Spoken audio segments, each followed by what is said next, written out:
By 1877, Reconstruction had succumbed to bitter opposition and backroom politics. Federal troops then occupying the South were withdrawn, and white supremacists were left to reestablish the racial hierarchy that had existed before the war. Across the former Confederacy, informal practices of racial discrimination were written into law. States instituted poll taxes, literacy tests, and other requirements that disenfranchised Negroes. They passed Jim Crow laws, which imposed segregation and other restrictions on blacks. A few blacks challenged the system of legal discrimination. In New Orleans, a man named Homer Plessy deliberately defied the Louisiana state law requiring separate rail cars for blacks and whites. He was arrested and jailed.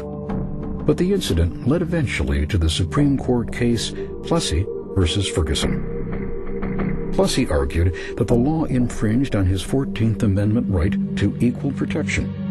But the majority of justices disagreed. The court's opinion read in part, "Legislation is powerless to eradicate racial instincts or to abolish distinctions based upon physical differences.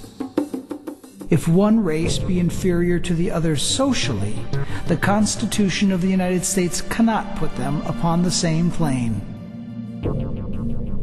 The court affirmed that segregation was constitutional as long as accommodations were separate but equal. It also left it up to the individual states, not the federal government, to guarantee equal standards.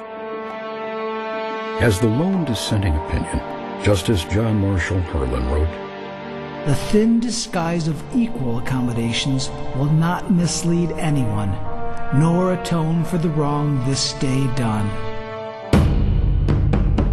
Plessy versus Ferguson became a landmark decision.